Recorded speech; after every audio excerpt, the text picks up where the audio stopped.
Hi, everyone. Steve Adubato. We kick off the program with an important conversation with Donna Walker-Kuhne, who is Senior Advisor for Diversity, Equity, and Inclusion at the great New Jersey Performing Arts Center, otherwise known as NJPAC. Donna, great to have you with us. Thank you so much.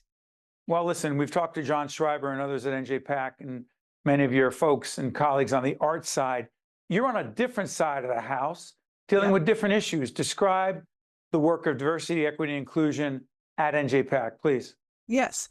So I am the Senior Advisor of Diversity, Equity, and Inclusion. And we created this role approximately 4 years ago when we started looking at our strategic plan and realized that we wanted to make sure that DEI was a pillar of NJPAC and how we do business on every level, every aspect. So it's more of a thread as to how we're making sure that we are recognizing the diversity, particularly of Newark, New Jersey, that we are being as equitable as possible and how we deal with our staff and our artists, our students, that we are including as many people as possible in the conversations. And of course, looking at accessibility from a neural disability perspective, as well as the physical components. Now, let me ask you this. There's a new initiative called Standing in Solidarity. Yes. What is it and why is it so impactful? So after the murder of George Floyd, NJPAC really started thinking very quickly about how can we be responsive as the state's cultural anchor institution? How can we really demonstrate what it means to be an anti-discriminatory arts organization? And we already had a series called the PSENG True Diversity Film Series. We had been running those films and panel discussions 5 years prior to 2020. So we decided to use that format, but focus on social justice topics that primarily impact Black and Brown, LGBTQ, and women. And so we launched immediately that July with our first series. And if you recall, we were in the pandemic. So all of this was on Zoom. So each month we present a social justice topic with action steps and solutions. And so we choose a film that reflects the theme, and then we bring together panelists who have expertise in these particular areas. Donna, we're going to put up the website for the New Jersey Performing Arts Center so people can find out more. I'm curious about this. And I've talked to John Schreiber about this, the CEO there, many times, on the air and off the air.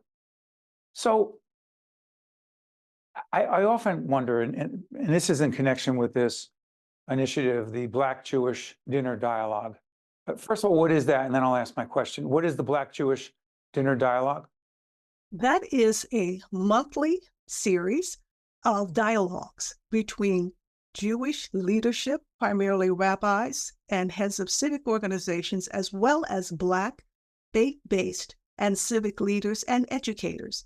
We come together every month and we talk about how do we get to know each other more deeply?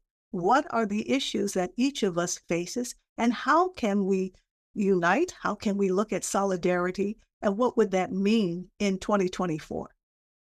I actually had this conversation with Dr. Cornel West recently, and I asked him in the interview, why is it so hard for so many of us to have honest conversations about race, racial differences, race relations? We had an interesting conversation about it. But let's shift this a little bit.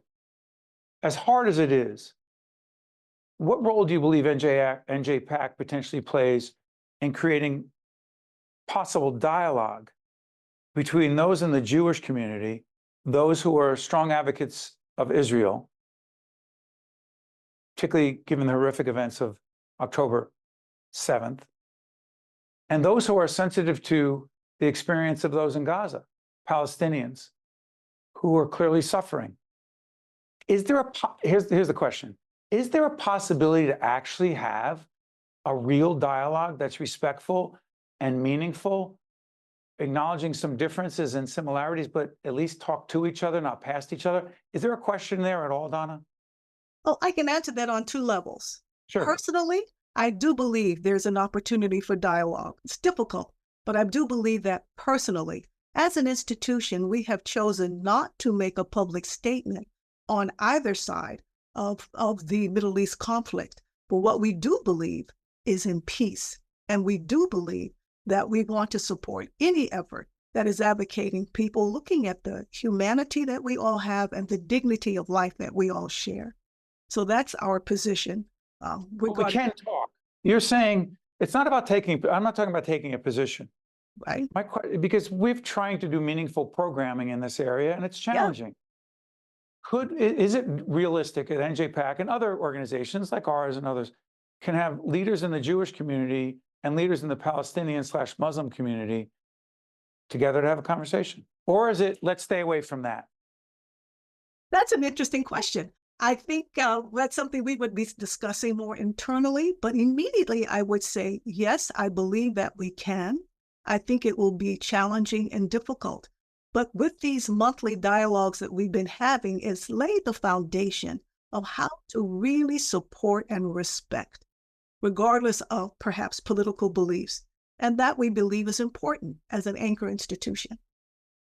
You know, the whole concept of being anti-racist or an anti-racist initiative.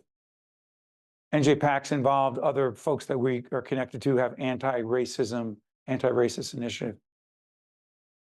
Donna, is it about potentially trying to change people's hearts or help them try to Yes. understand our own prejudice and racism and confront why it's so dangerous? I know it's a loaded Yes. question. Go ahead, please. No, it's a perfect question because that's a lot of my responsibility here. So we have online diversity training 4 times per year. And we've been doing this now for 3 years. After each of these mandatory staff trainings, we have small group discussions that I lead.